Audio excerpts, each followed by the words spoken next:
Je n'aurais jamais cru me retrouver dans cette situation, confronté à la trahison et à l'arrogance, mais la vie a parfois la fâcheuse habitude de nous plonger dans des situations inattendues.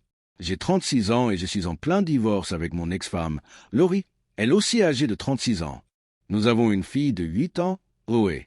Laurie m'a trompé et exige maintenant que je finance son train de vie, y compris ses vacances, car elle prétend avoir abandonné sa carrière pour moi, alors que c'était entièrement son choix. Quand nous nous sommes mariés, elle menait une brillante carrière dans le marketing, ambitieuse et pleine de projets, et je la soutenais pleinement. 1 an plus tard, elle a dit que son travail était stressant et a démissionné pour devenir femme au foyer, ce que j'ai accepté car je pensais que c'était la meilleure solution pour notre famille. Zoé, aînée, et Laurie est restée à la maison pour s'occuper d'elle pendant que je travaillais de longues heures pour subvenir aux besoins de toute la famille. Au début, cela ressemblait à un partenariat, mais avec le temps, Laurie s'est éloignée, s'est davantage préoccupée d'elle-même et a commencé à passer des heures de la maison, à s'habiller différemment, à se maquiller et à s'attendre à ce que je finance son train de vie, prétextant ses sacrifices. Elle prétend que je suis responsable de son absence de carrière, alors qu'elle a un diplôme, de l'expérience et même un héritage dont elle refuse de se servir. Je lui ai rappelé que démissionner était son choix, mais elle a déformé la chose et m'a reproché de lui devoir de l'argent indéfiniment, allant même jusqu'à inclure son amant, Tony, dans ses exigences.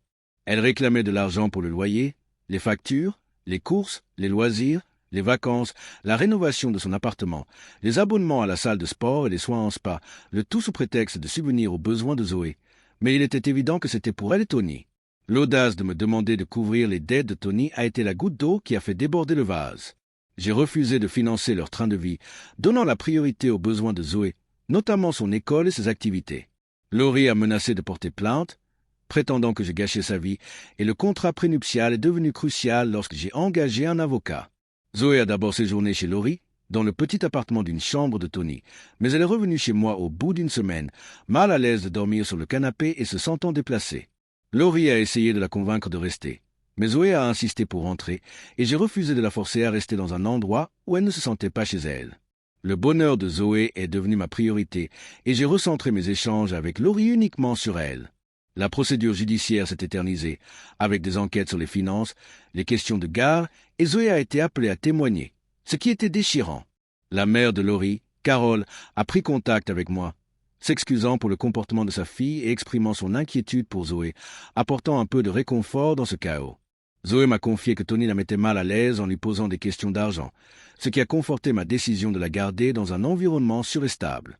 Je me suis concentré sur le maintien des habitudes de Zoé, sa chambre et sur la minimisation des tensions, afin de préserver au maximum sa vie normale pendant que Laurie poursuivait son procès. Puis, de façon inattendue, Laurie a retiré sa plainte 1 semaine seulement avant la prochaine audience. Son père était gravement malade et est décédé, et elle a admis qu'elle ne pouvait pas gérer le procès en plus de tout le reste.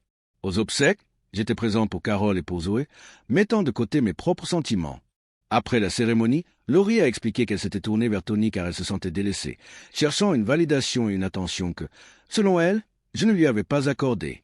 À ma grande surprise, elle a révélé que Tony l'avait mise à la porte, la laissant affronter seule les conséquences, et a admis l'avoir manipulée pour qu'elle intente ce procès. Il était difficile de savoir si je devais la croire, mais elle semblait sincèrement épuisée et aspirait simplement à la paix. Elle a demandé à ce que nous restions en bons termes pour le bien de Zoé, ce que j'ai accepté, consciente que même si la confiance ne serait peut-être jamais totalement rétablie, le bien-être de notre fille primait. Zoé continue de vivre avec moi, en sécurité et dans son propre espace, tandis que je gère les tensions persistantes avec précaution, privilégiant la stabilité plutôt que la vengeance. Je ne peux pas contrôler Laurie ni Tony, mais je peux protéger Zoé des conséquences de leur choix.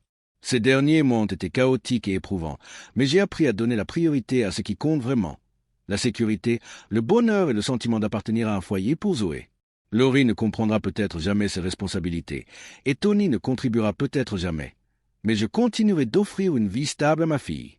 Pour l'instant, j'attends la fin de la procédure judiciaire en gérant la situation avec calme et en prenant des décisions uniquement dans l'intérêt de Zoé, laissant le reste au chaos des choix de Laurie et Tony. Ce fut un parcours tumultueux, marqué par la trahison, la manipulation et des exigences absurdes. Mais malgré tout, le bien-être de Zoé reste mon point d'ancrage et je suis déterminé à la protéger de la tempête, à faire en sorte qu'elle se sente aimée, en sécurité et sereine, quoi qu'il arrive.